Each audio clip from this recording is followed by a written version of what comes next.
This one here is about getting that pack in and just to show you how things could go array.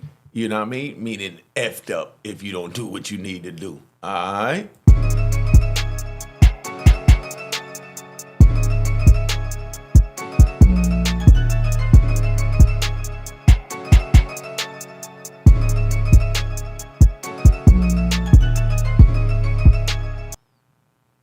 All right. So you know what it is. All right. Unique Mecca audio, man. All right. Now I'm gonna tell you one. I'm in Lee County, Virginia. Lee County, Virginia. I got my man with me, one of the New York homies. He be hustling down in Tennessee and all that. That's how he got locked up, caught his case down in Tennessee. He really from the Bronx, though. So he down in Tennessee doing his thing, and he meet a couple of girls down there and all that. Tennessee wasn't really that far from Lee County compared to New York from Lee County. It was like maybe 3 hours, I think, 3-4 hours, something like that. Correct me if I'm wrong. But that's where it was at. So my man got a girl that's willing to come and bring the weed, you know what I mean? Bring the pack so that we can all get some money. But down there in Tennessee where they at, they got some whack weed. They can't really get nothing. You know what I mean? What they got, you know what I mean? It ain't worth nothing even in the joint. 2 pulls and you don't even get high. But so he needs somebody to get him some weed. So he hollers at this dude that was in my unit that was from Georgia. The dude from Georgia, his peoples is, they real big in the weed down there, sending it all over the South, still doing them. So he hollers at him and he sends the weed, to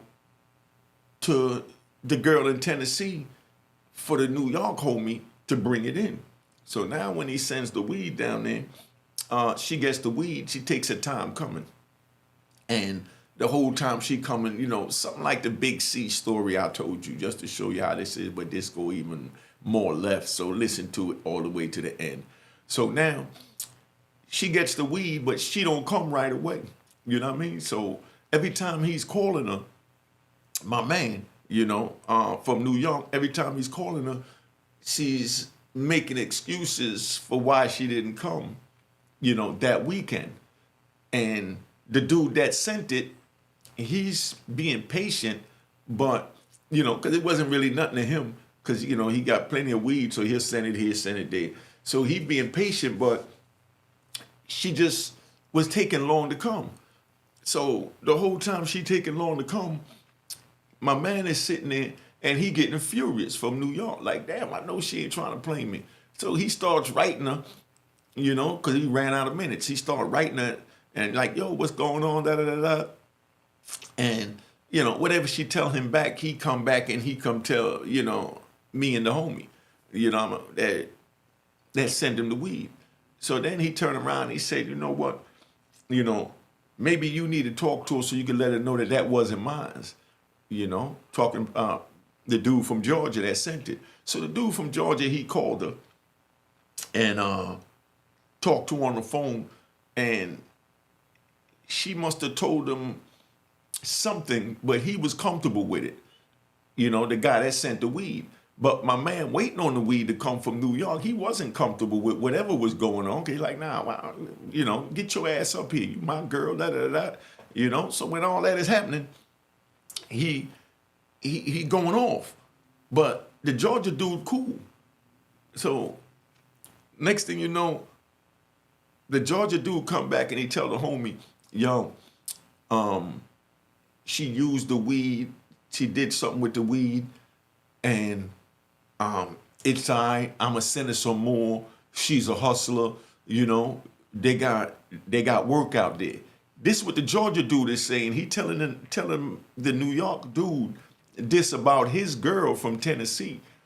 So they done got so close where she telling him that she sold the weed, you understand, and made money because the weed was good, and she was waiting to find somebody she could buy some weed from to be able to bring it up to come see him, because then she could keep some of the profit that she made off the weed that the Georgia dude sent that was so good.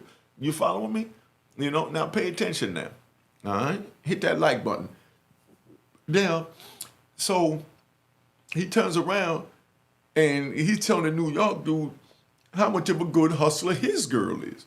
So he been calling to talk to her, and they working everything out, and they getting everything in good.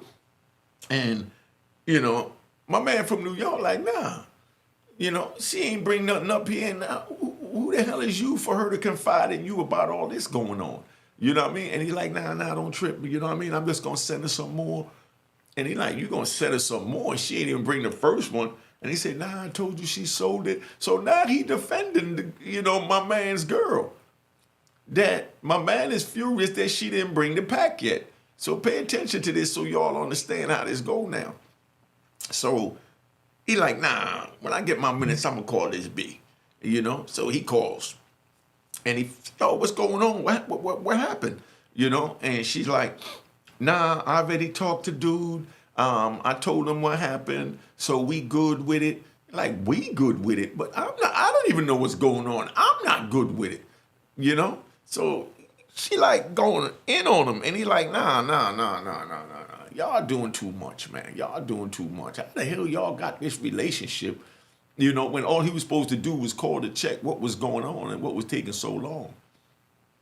Nah, he good dude. We worked it out. He got some weed. So you gonna send it to me, and we gonna all make some money because we got an outlet out here.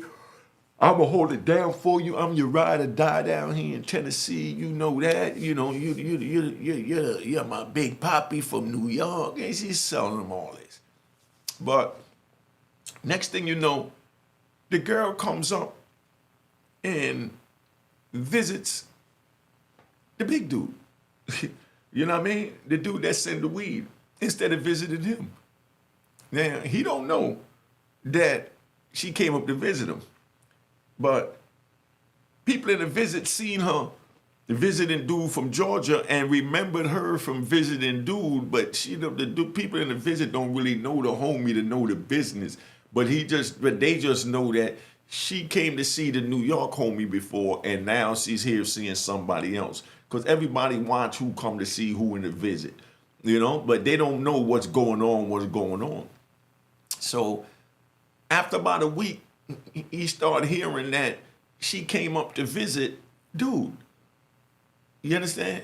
And he pushed up on dude and said, yo, did shorty come see you? And he said, oh yeah, she came to see me because we had to work something out because I'm going to get her some more weed, And he like, that's my girl. And you put on your visit list and had to come see you? I said, what? I said, So, all right, everything good, so he leaves. So he go tell one of his little soldiers, what's going on. So now his soldier lawyer to him, So when he tell his soldier what's going on, so y'all don't go to prison think y'all gonna be slick dealing with all this. So that's why I tell y'all, stay out of trouble. Don't get involved so you don't have to follow these rules, all right? Now, he go tell his little soldier what's going on. So everybody knows something is going on now and everybody feel the tension, So it was raining one day and we all outside standing up by the thing and everybody know what's going on. But the Georgia dude is busy watching the New York dude that he pulled the snake move with. So he standing up and, he watching him out the cutting of his eye and all that. But now his little soldier get up close on him and just, smashed his whole face in, So he hits him down and it's raining. So they in the mud. So they get in the mud and they start fighting. Boom, boom. I mean, they going at it and everybody's looking. But we all know that the soldier only did the fight for the homie. Because the soldier didn't even deal with the dude, but the big homie, so y'all understand when you in jail, you got levels to this, so the big homie had the little homie handle the business, because it wasn't that serious for him to go do it. But they wound up fighting, they going at it in the mud, so police come and when the police come to break them up, they still fighting and they sprayed them with the pepper gas and all that. Then they take them to the hole and now a week later, they let the soldier out. So now the administration come and ask the New York homie, I know that was your soldier, but what's up? Could we let the Georgia dude back out, you know? Or is it gonna be a problem? So of course the New York homie say, nah, ain't gonna be no problem, let him out. You know? Whatever happened with him and the soldier happened, I ain't had nothing to do with it, you know? So he lets him out. So now when he come out and dude come back on the compound, the New York dude rolled right up in his cell and went to whooping him, you know? And you know, it was a bloody mess. You know, it was a bloody mess. But dude was in my unit, so I go in the cell to go talk to dude from Georgia because I know him. He's a good dude. Used to do legal work with him. He just like to hustle, you know, like the rest of us. So I go ask him what happened.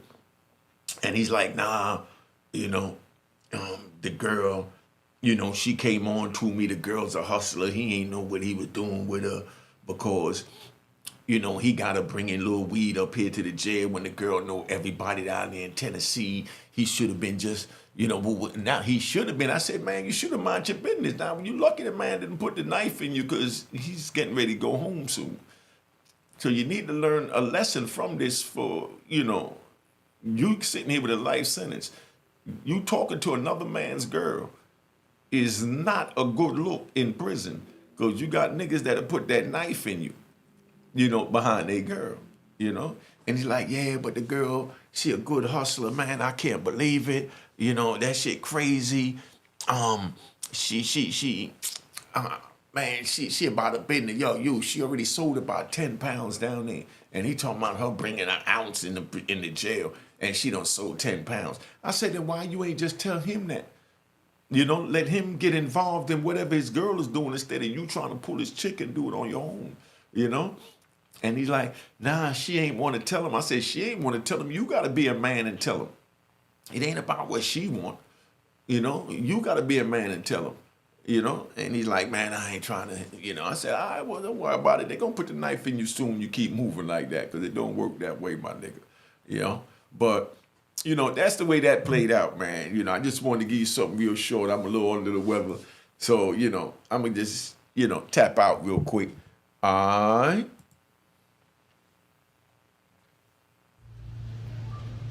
Hi guys, welcome to Platinum Cuisines. We're located in Freeport on the Nautical Mile. Just wanted to introduce my partner, Amy. Hi guys, how are you? And this is my sister-in-law, Diana, another partner. I just ask that you come support our minority-owned business. We serve Asian fusion, Caribbean cuisine, and we have a beautiful restaurant located on the Nautical Mile in Freeport, New York.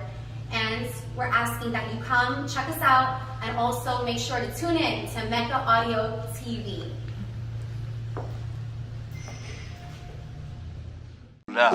Cheers, cheers, toast the crime, toast the crime, the crime, the crime, the crime.